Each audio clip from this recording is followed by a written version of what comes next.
मेरे को कल किसी मित्र ने कहा कि ये तो जिस पेड़ पर बैठे थे उसी को कुल्हाड़ी से काटने का काम कर रहे थे। और सच कहूं तो कांग्रेस के युवराज प्रदेश के प्रतिपक्ष के नेता की भाषा का जो अहंकार था वो हमारे काम करने वाले चुनाव आयोग के जो कर्मचारी हैं उनके लिए था। Rahul Gandhi has said, and I quote, when we come to power there will be consequences for election commission officers big and small। क्या देश की संवैधानिक संस्थाओं के कर्मचारियों के लिए ऐसी भाषा प्रतिपक्ष के नेता को शोभा देती है? इस देश में सेना के गौरव पर कोई अटैक करते हैं तो राहुल गांधी करते हैं, और सर्वोच्च न्यायालय की टिप्पणी सबके सामने है। दूसरा, सुप्रीम कोर्ट की टिप्पणी पे कांग्रेस के नेता सुप्रीम कोर्ट को ऊंचा नीचा बोलने में नहीं चूकते। इस देश में इस देश की आर्मी, इलेक्शन कमीशन, पार्लियामेंट, ये सब ऐसी संविधान संस्थाएं हैं जो स्वायत्त और स्वाधीन होकर के काम करती हैं, और हम सब इसके द्वारा पूरे तरीके से नियंत्रित हैं। और इसलिए कोई इंडिपेंडेंट बॉडी किसी भी पॉलिटिकल प्रोसेस को फॉलो करती है तो उस प्रोसेस को सभी लोगों को मानना चाहिए, क्योंकि चुनाव आयोग, न्यायपालिका, इनको हमने संवैधानिक दर्जा देश के संविधान में दिया, और संविधान का पालन करने वाले का कर्तव्य है कि वो संवैधानिक संस्थाओं को अहंकार वाली और धमकाने वाली भाषा का प्रयोग ना करे। बात डाटा की चलती है तो जो मेरे मित्र कह रहे थे कि नेता प्रतिपक्ष राहुल गांधी जी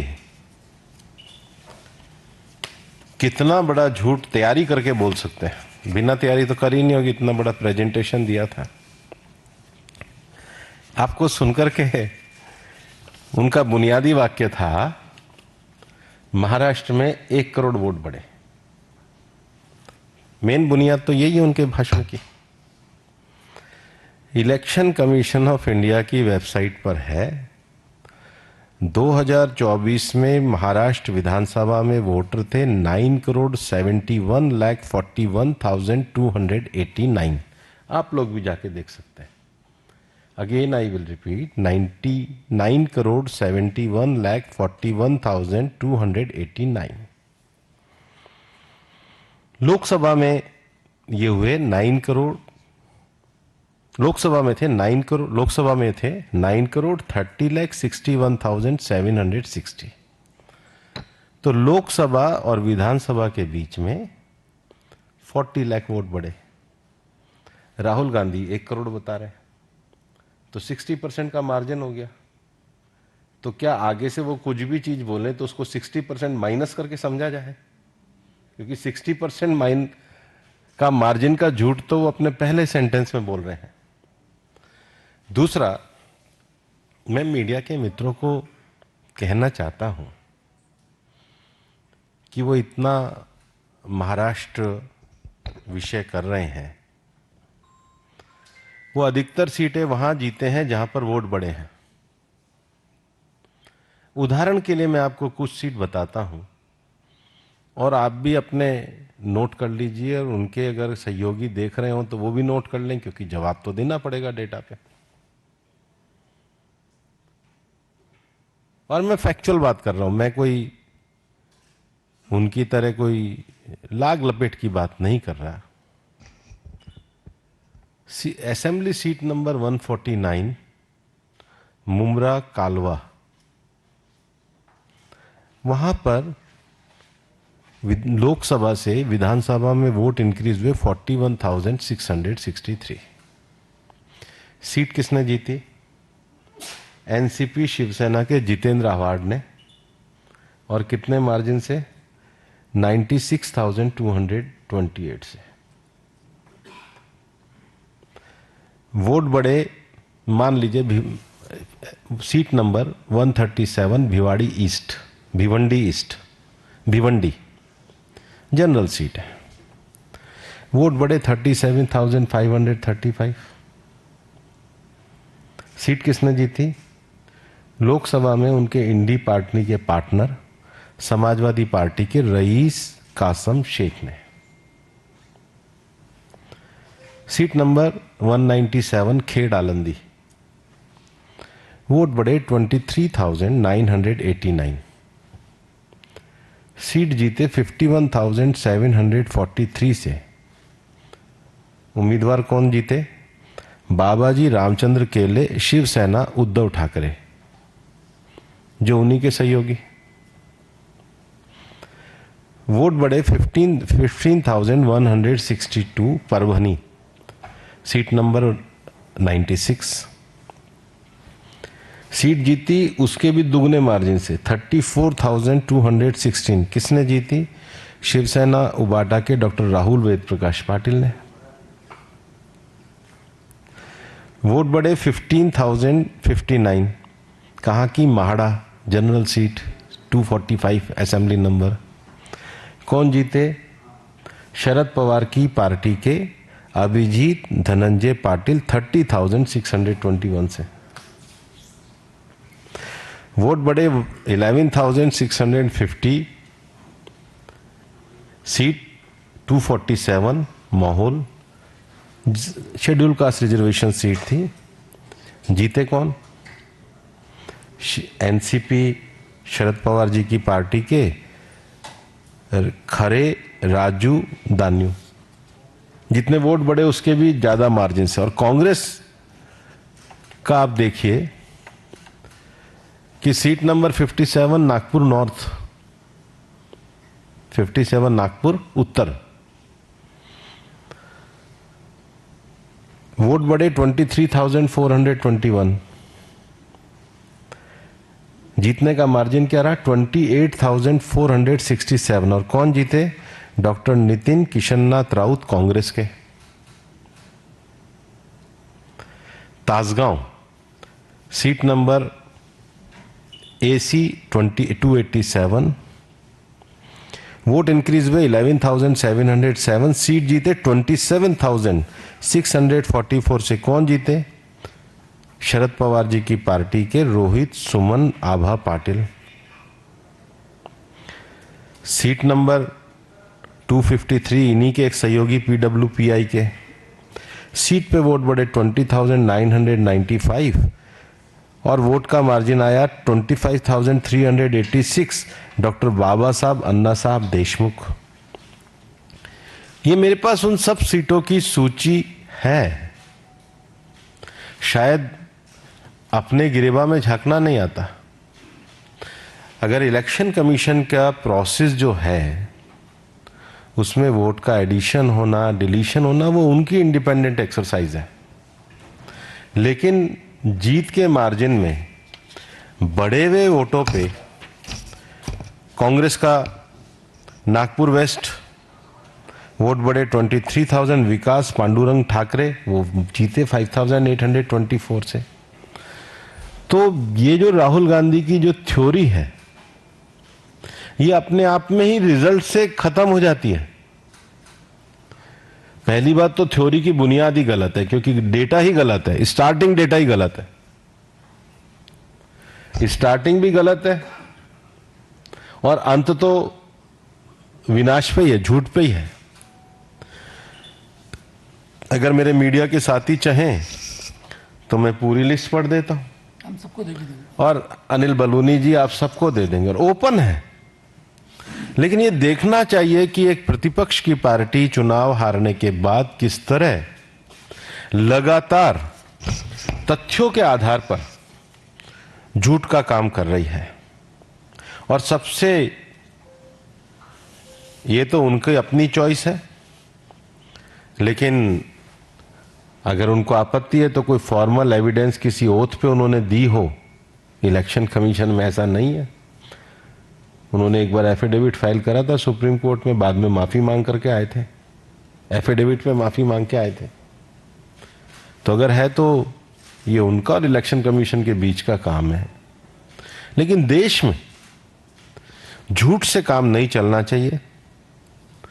दूसरा, मैं ये जो मॉडस ऑपरेंडी है कि बोलो और भाग जाओ, संसद में मत चलने दो, संसद में चर्चा मत करो, संसद में चर्चा करने से अच्छा है कि संसद को ही ना चलने दो,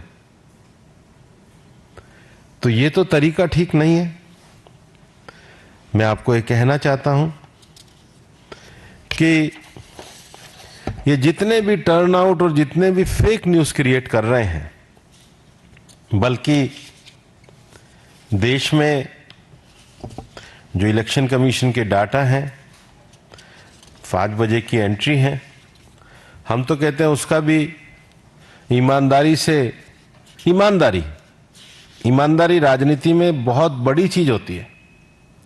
ईमानदारी किसी भी राजनीतिक दल और राजनीतिक व्यक्ति की जीवन की सबसे बड़ी साख होती है।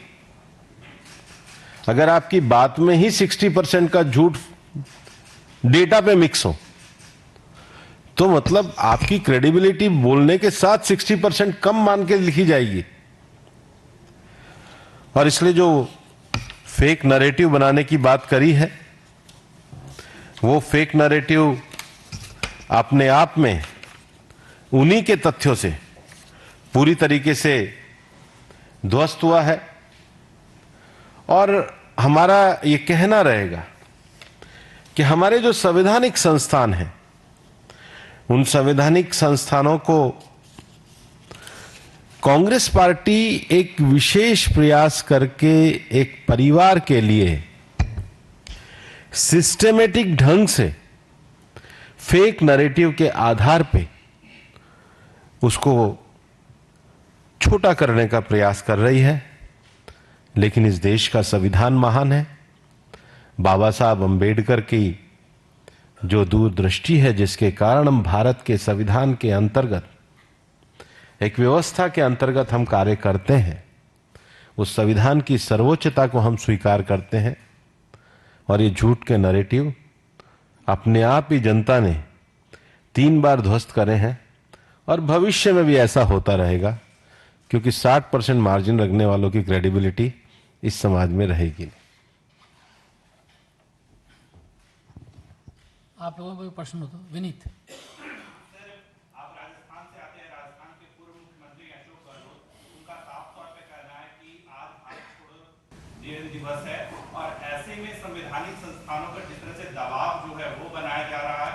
राहुल गांधी ने अगर कोई संदेह अगर प्रकट किया है तो चुनाव आयोग को संदेह दूर करना चाहिए, न कि स्पष्टीकरण मांगना चाहिए, पत्र देना चाहिए। संदेह दिया या धमकी दी है? We come to power, there will be consequence for election commission officers begin. इसको संदेह कहते हैं या धमकी कहते हैं?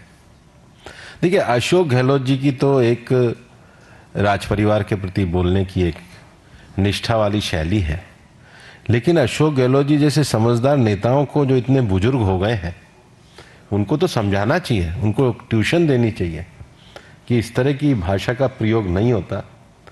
और कहीं भी जाने की एक प्रक्रिया है भी, उस प्रक्रिया का तो सभी लोगों को पालन करना पड़ता है, और इसलिए कोई भी प्रक्रिया से ऊपर नहीं है।